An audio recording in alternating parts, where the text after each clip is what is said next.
We sat down with several professional paranormal investigators with over 50 years of combined experience in the field. In this video, you will hear several different stories about their travels to some of the most haunted areas in the nation, as well as how they were exposed to the chilling world of the paranormal. I will never forget it. I'm getting goosebumps. I was actually slammed up against the wall. And two of us got very ill and one had to go home.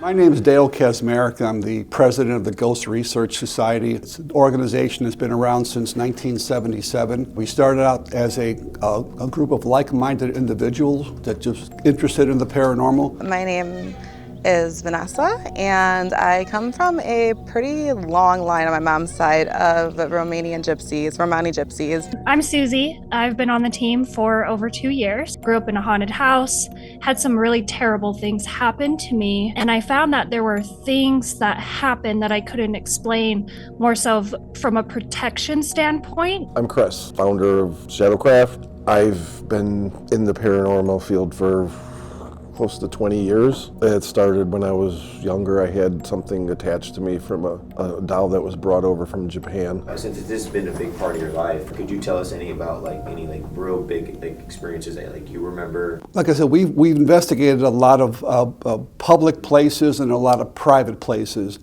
And it seems like the places that have the most activity that we've noted are old jails, old insane asylums, movie theaters, old hospitals, places where you have trauma, where basically somebody died unexpectedly. And there are a couple of locations where we've gotten some really, really incredible evidence. Trans-Allegheny Lunatic Asylum in Weston, West Virginia. It's a 256,000 square foot building. There's only one building bigger than that, and that's the Kremlin.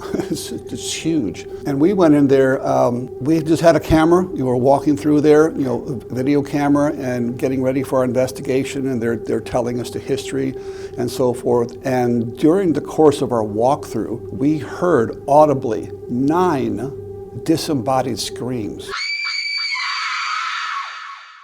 It's one thing to capture something you don't hear and then later in review you hear it, but to hear it in real time, it's amazing. We were sitting in a corridor. On one side was patients' rooms, and on the other side was kind of like a day room where they, family could visit, the patients, Just kind of threw it out in the open air. I said, well, they're friends and family that came here to see you.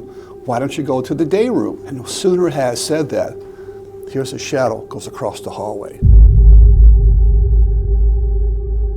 You could hear the reaction of the other people that were with us, and they all jumped up. Did you see that? I said, yeah. Probably the most unique experience that I've had was also in that same building. There's a set of what they call like rubber rooms. We were in there, and there was a report of a female ghost named Ruth that likes to throw things at people, even when she was alive, mostly from the opposite sex. So I was there with 3 female investigators, and it's very important to note that I was the only male investigator there. And suddenly my whole left arm felt like I had just put it into a refrigerator or a freezer. I mean, goosebumps, the hair stood up on the end, and then suddenly something grabbed my left butt cheek. And you can actually see me kind of grab there. And I go, what was that? I wasn't scared. I said, kind of like bring it on, because that's what we're there for. The 3 other female investigators, they felt nothing. We continued on. We were doing an EVP session, and we asked the question, do you want us to leave, or do you want me to leave? And one word came through. Or do you want us to go away? Or do you want me to go away? You. Did you hear that at all? I mean, I wasn't into the paranormal at that time. The paranormal just kind of fell in my lap. Just somewhere between 5 and 7, I was really fascinated with this doll. And it was like a Japanese fraternity doll. It was really pretty. And there was nothing creepy about it. But I used to sit there and just stare at it. And I could see from across the room the doll's lips moving. And I remember it communicating with me. I think that's kind of when it attached itself to me. After I got married, then my friend who passed away, she was a witch, and she had it removed and put into the ground All I remember is watching her salt the outside of the door and putting her hand on the ground. She said, it told me to give you a message. It said, it remembers you as a child. So that's how it all started. But the last mediumship reading I did, it was a home mediumship reading. It was a private mediumship reading for a family. I picked up that there was like a trickster spirit that was pretending to be a family member. And I was like, I was like, I don't feel it's in this house though. I was like, I feel like it's at like somebody else's house. And it ended up being the daughter. She had like a 1 or 2 year old son, I believe. And he goes around the house and points and like laughs and like plays with like this thing in the house. Also, another mediumship reading, a home reading that I did, it was for this other family that was trying to connect to their dad that had passed away. So recently I was looking for a doctor, and their dad was a doctor, and I'm looking through the list of doctors. I'm like, okay, this one doctor's name keeps sticking out to me.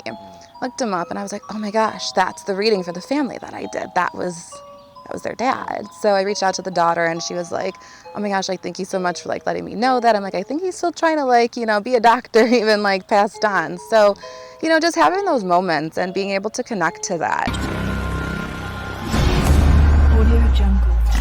I think my favorite one is Jacob City. When I went there, it's very difficult to get to. It's located here in Utah in the mountains. It's over 9,000 feet. That place, I believe, was the first time I've experienced a portal. And what that felt like to me was I could feel the earth vibrating. I could feel it all around me. It wasn't like we were up in the mountains in a cabin. It was the weirdest thing that I've ever experienced. And we captured like an 8-foot shadow on camera walk all the way across. Yeah, we didn't know it was there until we reviewed the footage. And behind him, you see something peek out of the doorway, look over, and come back, just disappear again. That place is weird. So Chelsea is our medium in training. So before investigations, we don't let her know a lot about the history because she's all about sensing and feeling and picking up on the spirits and the energy and what comes through.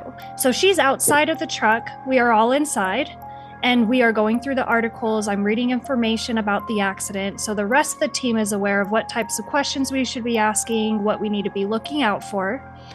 And inside of the truck, Zach Stone gets a text from Chelsea. He had texted me because I kept turning around and I read it and he's like, are you okay? And I said, there's this Harold ghost creeping me out. I'm just sitting on the barricade in front of the train tracks on my phone while everyone's going over everything. And I just feel this burning on my back, that something is staring at me. So I turn around and I don't see anybody. I don't see any people. So I'm like, okay, whatever. And then I go back to looking at my phone. And then the feeling got stronger after a minute. And so I turned around again. There's nobody back there. At this point, he said, I heard Harold say in my ear, the same side I was feeling everything on. He's like, hello, beautiful. I'm Harold. And I'm like, what? And so I completely turn around at this point and I'm scanning and I don't see anybody. And then at this point, he's like, you see me? And I'm like, no, I don't. So I kind of like hone in and focus, and then I saw him standing on the other side of the train tracks. I'm like, hello, and I turn back around. Which Harold is one of the students that had passed away in that accident. The real experiences that you just heard are just a peek at our conversations with several professionals from the paranormal world when trying to get to the bottom of one of the most widespread urban legends ever. If you want to see more of these paranormal experts, psychics, and other interesting individuals, make sure to check out our full-length documentary, Munger Road, A Story Told 1,000 Times, where we not only get information from well-established paranormal experts, but test the well-known ghost tracks phenomena for ourselves.